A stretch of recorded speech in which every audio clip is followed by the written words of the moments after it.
Hey everyone, for today's video I'm going to be showing you how to create the stacked fonts that you see quite a lot using heat transfer vinyl on clothing.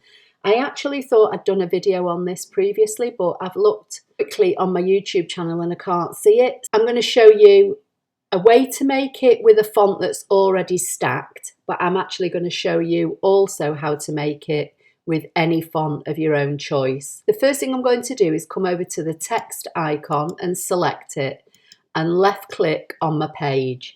I'm just going to type the word Dreamer in capital letters. Now for these stacked fonts, capital letters work the best. In the width, I'm going to type 10. So I'm going to make this like 2 inches high and it's 10 inches wide. So from here, I'm going to come, with it selected, I'm going to come up to the top of the screen where my fonts are, and I'm going to use a font called Desire Stacked. And the minute I choose that, it instantly creates this word Dreamer as a stacked effect font.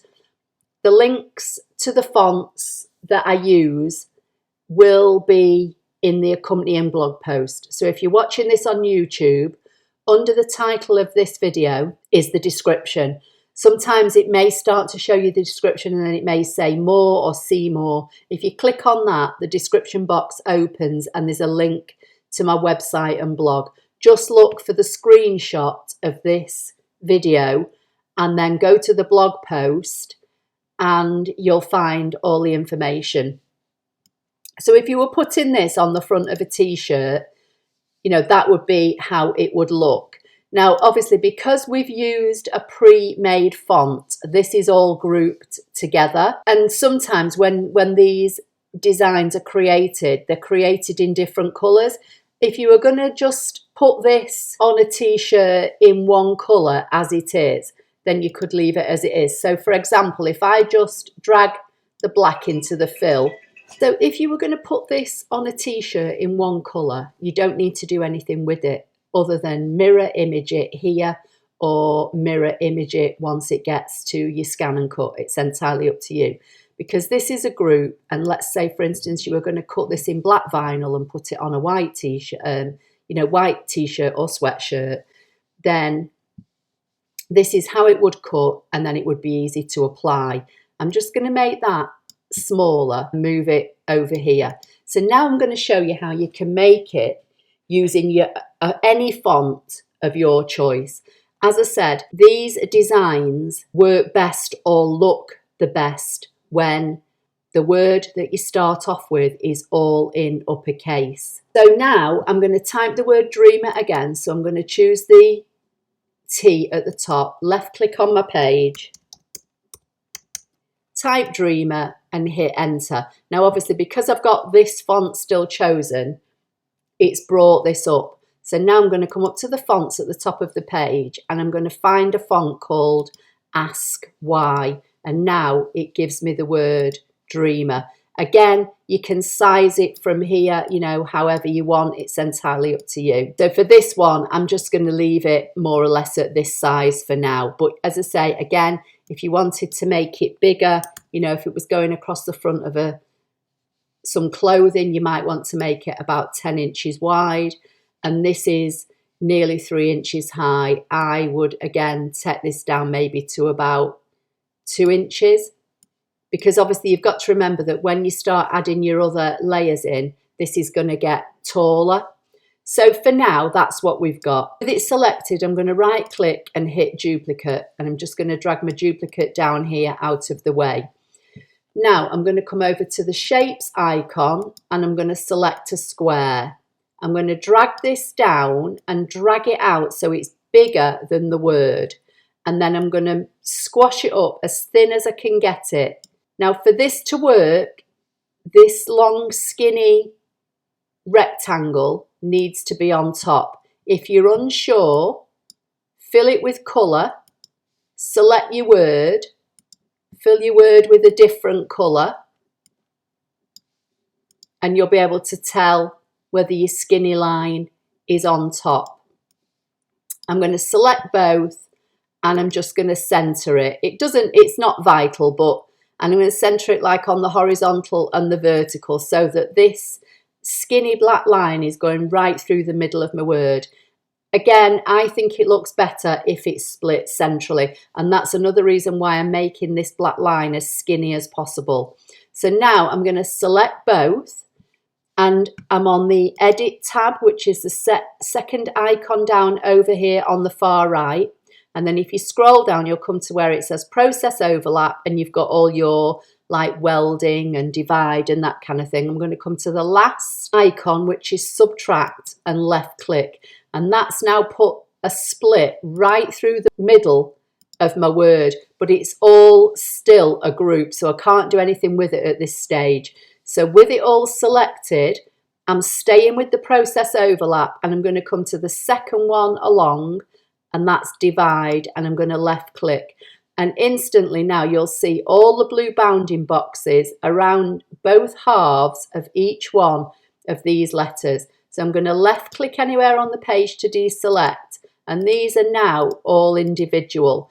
I don't really want to touch them because I don't want them to move. Otherwise, when I start stacking them, they're not going to look right. So I'm going to left click anywhere on the page away from the word, and I'm just going to drag an imaginary box until I get all the elements that go with the top half of the word. Because sometimes, depending on what font you use, these middle bits are separate, and you want to get them all, you know, with the right half of the word. So I look as though I've got everything together. While this is all selected, I'm going to just hover over the word, and when you see the 4 directional arrows appear, I'm going to right click and hit Group. And now I can move that out of the way. That's the group. It's only got one bounding box around it. This one is still in individual sections. So now I'm going to grab all these. So by left clicking and dragging to select them all, then let go of the mouse so they're all selected. Bring the mouse over until I see the 4 directional arrows, and then right click and group. So now these are 2 separate items. So I'm going to position this one on top, and I'm going to position this one underneath. And then the top half of the group, I'm going to right click and duplicate and put that above. And then I'm going to choose the bottom half and right click and duplicate and put that below. And then the middle one, I'm just going to select on my fill box at the top, and I'm going to fill it with a colour. And then I'm going to make the top one a pale pink and the bottom one a pale pink. Bring them all into the middle of my page. They're all selected. I'm going to line them all up on the horizontal centre. And then it's up to you how close you want to put them. So I'm going to select this line, and because they're a group, I can move them all in one go. Then I'm going to select this line, and then this one I'm going to move up. I'm just using the 4 directional arrows on my keyboard just to move them up and down. And then you've got them looking like so. So this at the bottom was made with a pre-made font, but now I've shown you how you can make your own. So I'm going to get rid of the pre-made font. As I say, all the links to all the fonts will be in the accompanying blog post. So that's one. Now, if you were going to cut these in the different shades of, say, pink, you don't want to group them, because if you group them here in Canvas, from memory, when you send this over to your ScanNCut machine, you can't ungroup them. And obviously you want to be able to line these up on your mat and cut them in different colours. One thing I just want to point out, while I've still got the colour box here on screen, because every time I use the colour fill or line style and I post a video, I always get asked about the coloured pencils. I use an Apple Mac computer, and these are how the colour swatches show on a Mac. So when you choose a colour up here, either the colour fill or the colour line style, if you don't use a Mac, you won't see these. You just choose your colours however your colour swatches or wheels show up on your computer. Like if I choose the colour wheel here, this is how mine looks. But as I say, in a Mac, you've got this pencil option, and mine are always set on the pencils. You know, from here now, you just need to save it, or you can send it directly to your ScanNCut wirelessly. I am going to just group this now, just to resize it, just to put it out of the way. But again, once you've made it, if you think actually that does look too big to go on whatever I'm putting it on, then group it and resize it, but then remember to ungroup it, okay? So that's one of the fonts. And then now I'm going to show you again, just to show you how easy it is, using a basic font that anybody should have, whether you use a Windows or a Mac.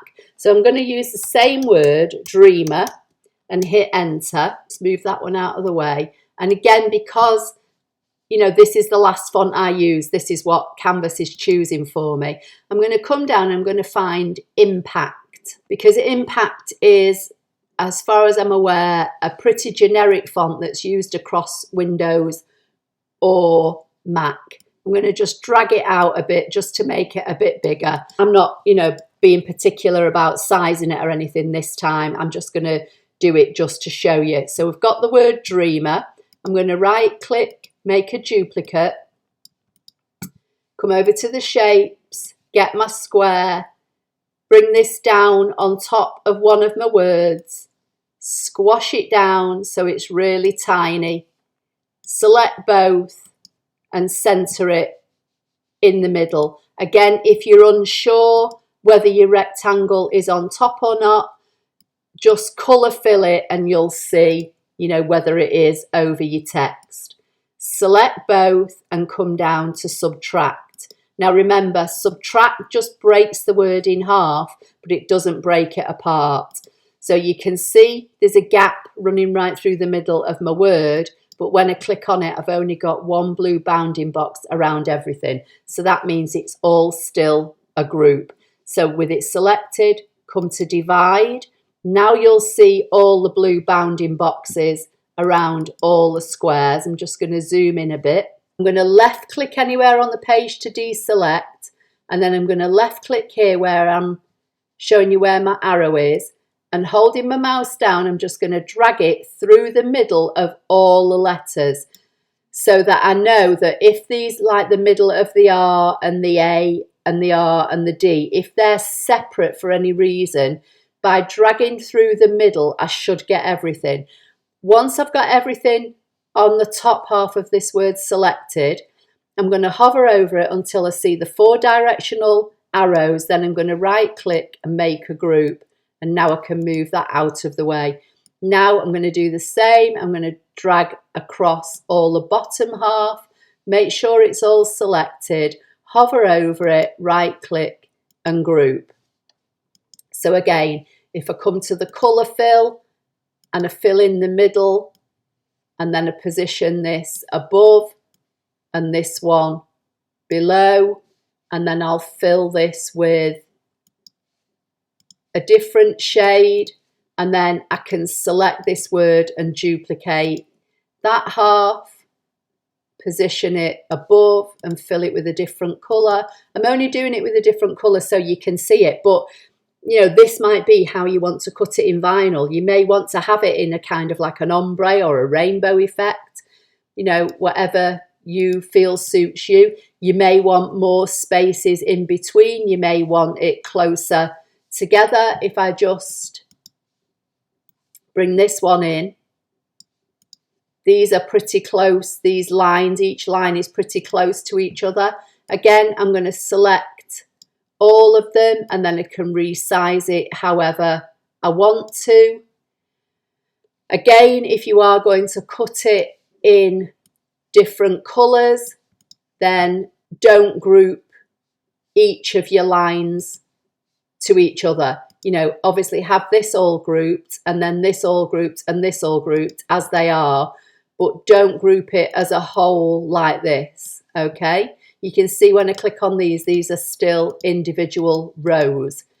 If you're going to cut it just in one colour, then you can group it, it doesn't matter. And obviously, you know, you can add on more rows if you want more than, you know, 2 rows. Like here, I've not added a row. Let's just duplicate this. Let's make that one darker so it matches the one above. So, you know, if you wanted more than 2 rows above and below the middle word, just keep duplicating and adding them on. It's entirely up to you. But again, you'll get different looks depending on which font you choose. If you want to take the easy route, then use the stacked font that will be listed in the blog post. This font here will be listed in the blog post as well, but Impact you should already have on your computer. So I hope you found that helpful. Please give the video a thumbs up. Please subscribe if you don't already do so, and I'll see you in the next video. Thank you.